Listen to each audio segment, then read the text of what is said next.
This episode of Between the Lines with FGI is brought to you by the American Society for Healthcare Engineering, optimizing healthcare facilities. Welcome to Between the Lines with FGI, a podcast brought to you by the Facility Guidelines Institute, or as you will see us be referred to more prominently, FGI. In this podcast series, we invite you to listen in on casual conversations related to health and residential care design and construction. Joining us today is FGI's very own John Williams, Vice President of Content and Outreach and Chair of the 2026 Health Guidelines Revision Committee, also known as the HGRC. Also joining us today is Marissa Lamperis Kastrinos. Did I get that right? Nailed it. Perfect. Marissa is FGI's brand new Director of Education. Usually we have FGI's Associate Editor, Bridget McDougall, but she is taking a very needed break. So we have a real treat today. As always, we're curious about the design of the healthcare environment, but we have Marissa with us today. And it's really kind of cool, Marissa, because we're here in the same room together, actually in the same room. It is a very big room. It is at a conference. We're in Columbus, Ohio at the ASHE Healthcare Facilities Innovation Conference. While we want to ask our guest a little bit more about what that actually is and what it means, first maybe a few trivia facts about Ohio. Let's do it. All right. My favorite fact about Ohio is it is the birthplace of aviation. A couple miles down the road in Dayton, Ohio, the Wright brothers had their bicycle shop where they constructed the first airplane. And Ohio is still so proud of it, they have it on the license plate. Wow. Now, another first in Ohio was the first ambulance service was established in Cincinnati in 1865. This historical first ties into Ohio's long-standing leadership in emergency and healthcare services, which is near and dear to our hearts. Right. So we're very excited to be here in Ohio at the conference. It's been a great conference so far. Joining us from ASHE, we have two very well-known faces in the healthcare design world, Leah Hummel and Chad Beebe. Leah Hummel is a longtime friend of FGI and a third-time guest of Between the Lines with FGI. Leah is a Senior Associate Director of Advocacy for ASHE, which is also known as the American Society for Healthcare Engineering of the American Hospital Association.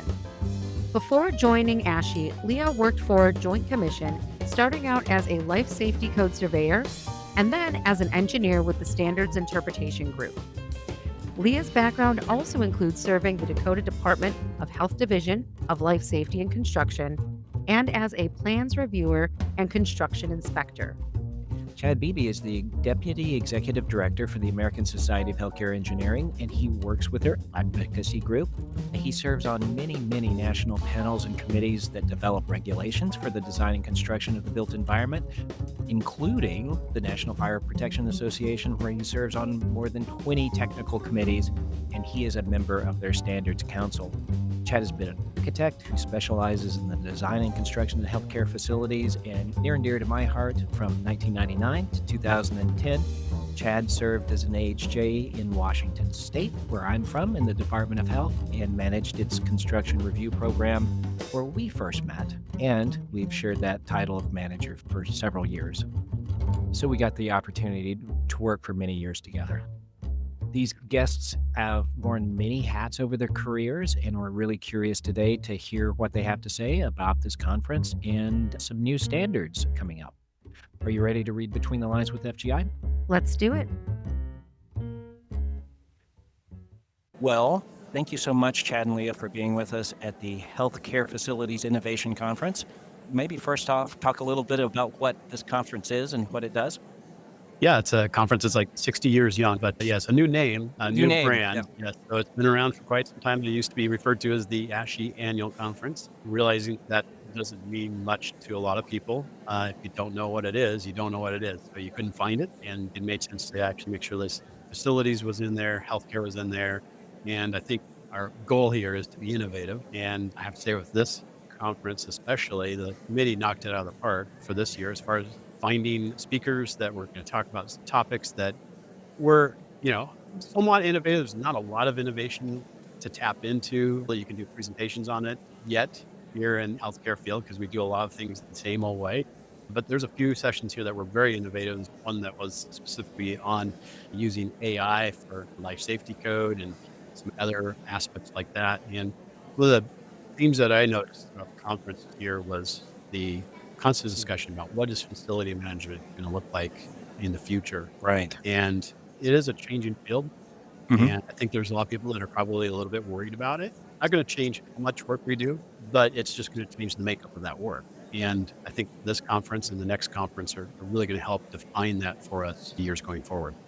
Right. That is what I've heard from a number of people is how are we going to use these new sets of tools to help augment what we're doing today and really focus on what's really important. So lots of opportunities, lots of fear, but really curious to see where it goes.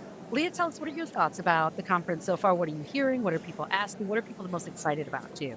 Well, it's really interesting to see some of the younger generation. And for a long time, I kind of counted myself among them, but now I'm starting to feel like one of the older ones in the room. But to see some of the ideas that they come up with, not just on AI, which was just mentioned, which is fascinating how that's going to impact what we do as healthcare facility managers, but also some of the innovative products that we see in the expo hall. People are really starting to rethink how we go about some of these day-to-day operations and things that take a lot of time and resources, and how can we make them more efficient, less costly, and so on.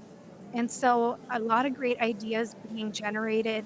And I think it's our job within the ASHE Regulatory Affairs to make sure that we can pave the way for some of these things to be incorporated through the codes and standards development process. As long as, patient safety is maintained, we shouldn't be prohibiting some new ways of doing things within our industry.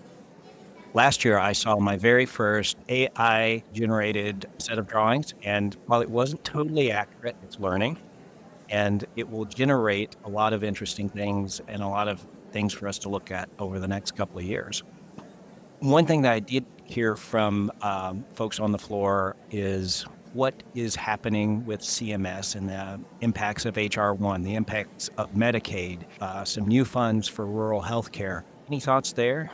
One of the more impactful things that the federal government does in healthcare, especially physical environment, is the adoption of life safety code and NFPA 99 through the conditions of participation. That's the most immediate direct impact. We were working very hard to get later additions adopted with CMS on that. And with change of administration, that's been set aside a little bit. And there's, a lot of uncertainty right now as far as what the reimbursement schedules will look like for healthcare as a whole. And until we really know that and that starts settling out, it's difficult to talk too detailed about that here at this conference. But hopefully by next year, we'll have some answers. And that'll also probably fuel the discussions about, okay, now we really have to be innovative in this area because we don't have the funds or time to do the work, or maybe there's just more efficient ways that we can actually be operating in our facilities. Right. Well, maybe on to the main event. We're here to talk about Joint Commission and some new survey standards, but maybe before we get so specific about Joint Commission, can we talk about what accreditation actually is? I think of the word accreditation from CMS. They identify state agencies and accreditation organizations. So that's the first thing when I think about accreditation as something that's attached to CMS. But that's not true. There are lots of accreditation organizations out there, right? So CMS, through its conditions of participation, has recognized accrediting organizations as being allowed to evaluate healthcare facilities for compliance with those. And every few years, they go through what's called a deeming process, where they look at accrediting organizations like Joint Commission, like DNV, like ACHC, and others to determine whether an organization is in compliance. And so, we have 9 organizations in total that have gone through this process and have been approved. And any healthcare facility that's accredited is able to not have to have CMS come in to do its own survey process, unless, of course, complaint or some other reason for CMS to come in. So each survey is different. The Commission in the past had several chapters that apply to healthcare facility management. They had a chapter for emergency management, environmental care, and life safety, and undergone a huge consolidation to kind of reorganize all of those standards, which has affected what applies to healthcare facilities. Yeah, I'll add one thing. I think for people that are coming into this field, new to health, usually have a conversation with the newer folks, and I'll surprise the heck out of them with I just say joint commission is voluntary. A lot of people don't realize that. We don't do a really good job of making sure that everybody knows that. That what you're really following is the conditions of participation. So that's NFPA 101 and life safety code, as well as all the clinical standards that go with that. It's very important that you know what conditions and how to apply those. And as this consolidation happens, I think it's going to be much more apparent to people that it's really based on NFPA standards for physical environment for most of it. There are some requirements that are actually just in the conditions of participation that are called out directly as things you have to do from a physical environment or facilities or process side of things. But it's going to be more important that you actually know what's in those conditions of participation. Another thing that, at least in our state, Chad, a benefit of accreditation is that if you are accredited, you get to skip a state survey. The Department of Health will go out and survey on a regular basis. But if you're accredited and we've deemed your accreditation organization equivalent, you also get to skip one of those state surveys. So there's a lot of benefit to accreditation. Yeah, the benefits obviously being able to be surveyed by only one entity instead of multiple entities coming through your door. Although that's just one of probably like 5 or 6 that would come into your building at any given time. There's still plenty of others that want to come in and take a look, but it helps reduce that burden. And I think the other nice thing about accreditation, it does give you the opportunity to compare yourself with others that are accredited. It's kind of like the good housekeeping seal that might date me. And you can actually go on, the accrediting organization's website and see how this organization is measuring up. I think it's a really good service to provide potential consumers. Absolutely. And you mentioned that these accreditation organizations, they're following CMS standards and their own standards that they incorporate, but they're not actually authorities having jurisdiction. They're an independent organization. They have no legal authority, is that correct, to apply standards? Yeah, for the most part, the one thing that accrediting organizations can do is go above and beyond what the conditions of participation does. And I think each accrediting organization does a little bit of that. It's really how they see the best operating facility should be. And all their standards have to get approved by CMS. So what CMS will do is actually compare to make sure they actually meet the conditions of participation. When there's something that goes above and beyond that, CMS doesn't really care about that. But obviously, as in facilities or as any part of the organization, when you get cited for something, you do care about that. And it's important to understand that that's the reason why you may not be able to read it in a NFPA document or something like that. There could be a standard specific to that accrediting organization, and they all have something like that. We're fortunate in physical environment that there's really not a lot of that. There's a few things. They do create some headaches to understand why one accrediting organization requires something and then another one requires something else. And when you talk about physical environment standards, they're following the standards of NFPA 101 and NFPA 99 from those conditions of participation. But the physical environment standards that FGI is involved in, how big the operating room is, where the hand wash sinks are, things like that, used to be in that federal standard up until about 1984, when that authority was essentially moved to the state. So oversight of that part of the physical environment lives with states primarily now. And at least some accreditation organizations look at FGI for new construction, like FGI is really meant to do, but as a benchmark. If it was built in 1990, we would go back and look at the 1990 era of standards to see if anything changed. Yes, the Joint Commission standard, the way it reads is that the facility is designed according to some kind of standard that applies, that's been adopted at the state level. And if there's nothing, then they do reference the latest edition of the FGI guidelines. Now, most states, 43 of them, have adopted some edition of FGI. So for the most part, it applies, but whether or not it applies to a particular area within the facility, it all depends on when that area was built or last renovated and what was in effect at that time. And I think for the most part, the FGI guidelines is adopted more as a licensing standard. And the purpose of that is usually to make sure that people within that jurisdiction, that state typically, is getting care in facilities that have all the amenities that they need to get good quality care. So it really speaks to the quality of care because, as you know, the FGI guidelines has a lot of requirements on staff support areas, but then, also looking at patient comfort as well. Having windows with lights and views is important. It's not a direct life safety issue as much as it is just a quality of being taken care of in a healthcare facility so that you're not being subject to an environment that you can't properly heal in. And that's really important. That's really important at the state level, but that's not a condition of participation, except for like when you said initially, when the Hilberton era, that's where these standards all came from. That's why states have all adopted them. And it's good. It's better to have a rule book that everybody can be playing by than have nothing out there. And I always say just turn it into the Wild West. Right. And you and I, Chad, have talked for decades about the importance of people singing from the same sheet of music. Healthcare is complex. It's hard enough.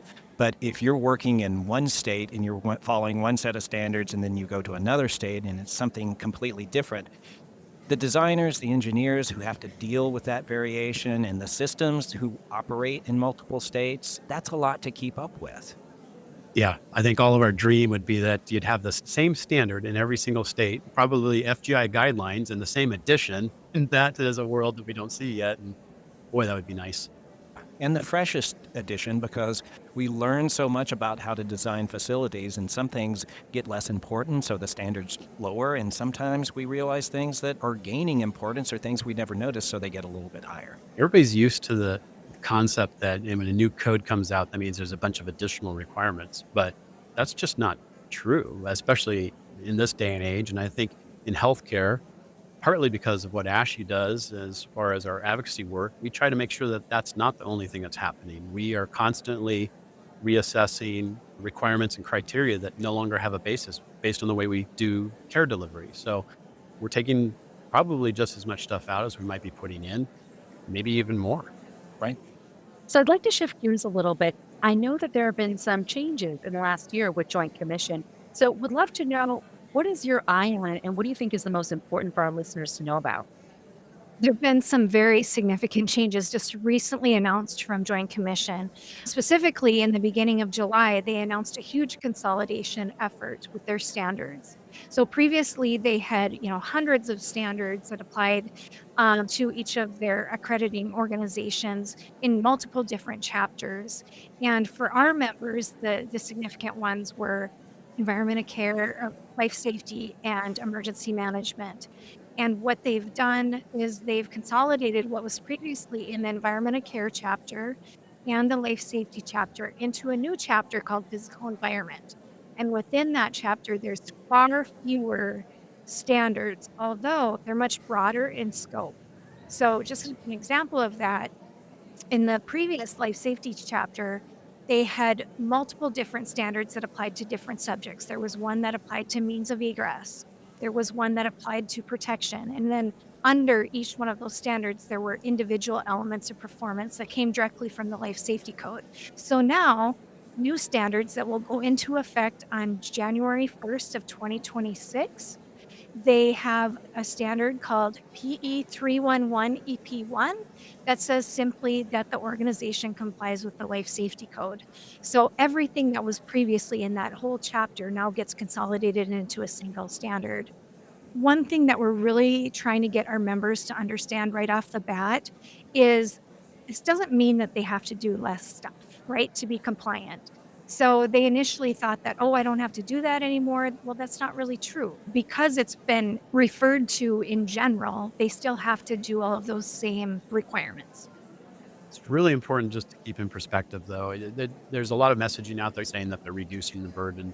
From the facility's perspective, nothing is changing. You do everything exactly the way you've done it.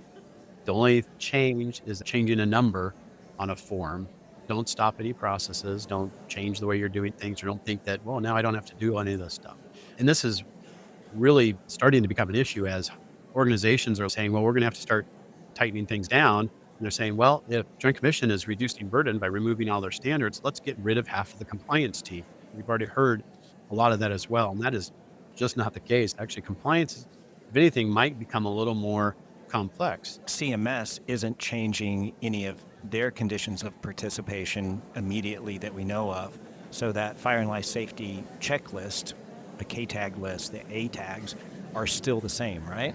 Yes. So you will be followed up with a CMS survey or a state surveyor at some point, still holding you accountable to those same life safety requirements. Yes, and Joint Commission is coming out with a survey activity guide that, the surveyors will use to help determine their activity while they're on site, but also it's available to the organization themselves to understand what exactly the surveyors are going to be looking for. So even though the standards themselves have reduced in the length of the document, the survey activity guide is over 900 pages. Hey folks, Future John here. After recording, Leah actually told us that this was called the Survey Process Guide, not the Survey Activity Guide. So, thanks, and back to where we were. What do you advise for facility managers and facility executives to communicate this up to the C-suite and help them understand that while things may sound different, the impact is still the same?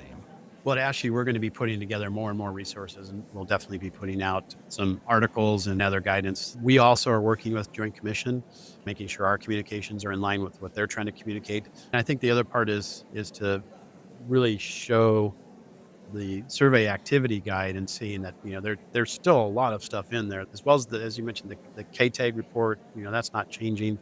So the survey activity guide would be very, very helpful to just review as a whole, as an organization, and make sure you see that there is still a lot in there, still a lot of standards. And that's actually posted on Joint Commission's website right now. I understand that facilities still need to keep doing the things that they've always been doing. Is there anything new that you see in the standards now? Not necessarily new, although some things may not show up where you would expect them to be. For example, there was previously standards within the Environment of Care chapter related to workplace violence. And if you look for them in the PE chapter, the new one, you're not going to find them. They're now included in National Patient Safety Goals. Future John here again. Leah actually says these are national performance goals, not national patient safety goals. National patient safety goals still exist. They're just a totally different thing. I didn't know. All right, back to it. And so some of those hot topics that you're seeing more and more of in the news have been relocated to different areas within the standards. Okay. And it seems like a lot of times we go through these cycles where something impactful happens, like a flood and a hurricane, or, that accreditation organizations or even CMS and state agencies really start to focus on those areas. So do you see anything or hear anything that may be new focus areas that they're paying attention to? So there have been a few things recently. We just had a death with an MRI machine. A gentleman was walking past the barrier that you're supposed to go to, which is indicated by signage, and was pulled into the machine and unfortunately passed away. So the Joint Commission would look at that like as a sentinel event, they call it. And so when things like that happen, they publish what happened around that incident and let people know that those are the types of very impactful events that we need to be watching out for. This is exactly the place where accrediting organizations excel over the conditions of participation in CMS. CMS, having adopted a code that's a decade old, they can't be responsive to safety issues that happen, Right. and the accrediting organizations can. They can say, well, let's do something as a accrediting organization to make sure that this doesn't happen again. And I think that's the true value of the accrediting organizations. That far exceeds kind of what the federal government can do. And we address these same issues there right away, but if it's not adopted, then it doesn't really come into play. As a matter of fact, one of the things I love about this conference is the conversations that we have at breakfast or between the meeting rooms. Somebody was telling me just this morning about 2 different hyperbaric events this year. There was an unfortunate issue with a child, and then very recently there was another clinician inside their own chamber with an event and unfortunately passed away. So that may be a new focus as well. It could be. I don't know the accreditation status of those 2 facilities where those incidences occurred, but I do know from being on the hyperbaric committee within NFPA 99 that there's a lot of increased emphasis on the safety of especially soft-sided chambers because they're becoming so much more and more prevalent and the risks associated with them. All right, is there anything else about Joint Commission standards that you folks want to cover? I'd just like to say that, ASHE, we put together a survey readiness course, and we correlated the current Joint Commission standard and element of performance number with what it will change to as of January 1st of 2026. But not only that, we've also correlated it to the exact reference from NFPA, the K tag from CMS's Form 2786R, or the A tag from CMS's Survey Operations Manual. And also, we've correlated it to the standards from other accrediting organizations such as DNV and ACHC. So, what we're trying to make clear is it doesn't matter who you're being surveyed by, all of the standards are asking you to do the same thing. And related to the old versus the new with Joint Commission, I think there's going to be kind of a grace period where if a surveyor comes into your facility the first week of January and you don't have all your policies and procedures and your documentation for all your, inspection, testing, and maintenance updated to the new standard numbers, they're not going to cite you for that as long as you're doing the underlying requirement. But the reason why we want to make our members aware of this now and to start getting them used to it is to give them credibility. We still have people in our industry that refer to the Joint Commission as JCO, Right. and it hasn't been that way for over a decade. And just for our acronym lovers, that stood for Joint Commission for Accreditation of Healthcare Organizations? Okay. Yes. So a lot of different names over the past couple of decades. Right. And it sounds like they have a new one again. So they've dropped the, and they are simply Joint Commission now with a new logo. I don't think their website has been updated yet, but we've gotten some communications from them that they want us to start using their new name, Joint Commission, in all of our publications. They also have a new brand around Accreditation 360, which they'll be unveiling a lot more resources about that. This is a process, it's an educational process. The Joint Commission has been very clear about this since their existence, that the survey process should be an education process. They are there to help you succeed and be safe. And it's not intended just to go out and survey and cite, force you to do a bunch of stuff. I think that's a great attitude to be looking at it from that perspective. We're all in the same space together. We're all part of the same community, whether you're a facility manager, an architect, an engineer, an authority having jurisdiction. It's about the patient. We're all on the same team.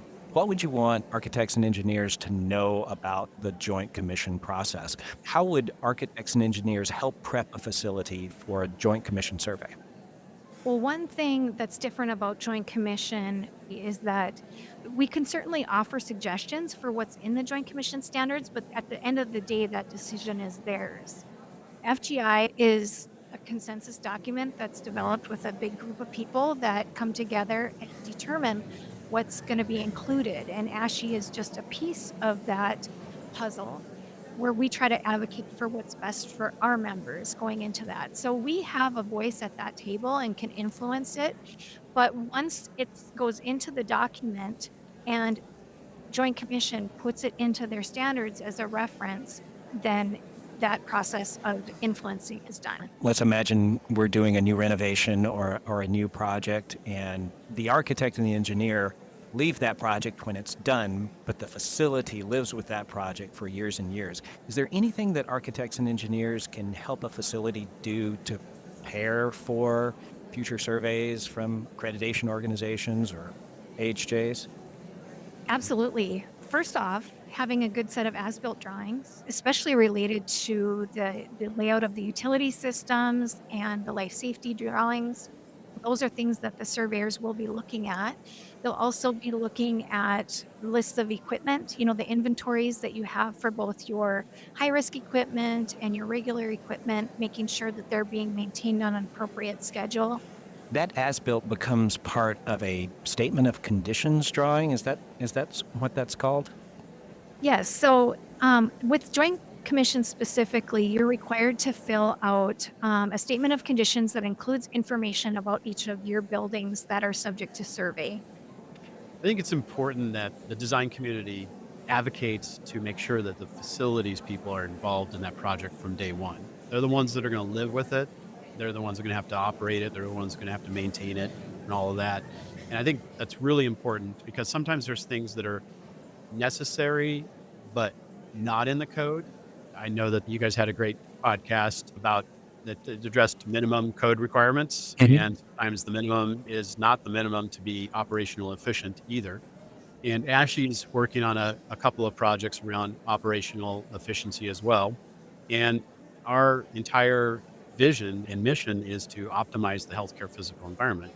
And we can't do that if we're not at the table during the design. So Right. we really need to advocate to make sure that everybody that is impacted by any design project is there to be able to speak up and explain their perspective. And a lot of times that is missed when it comes to the facilities operations department.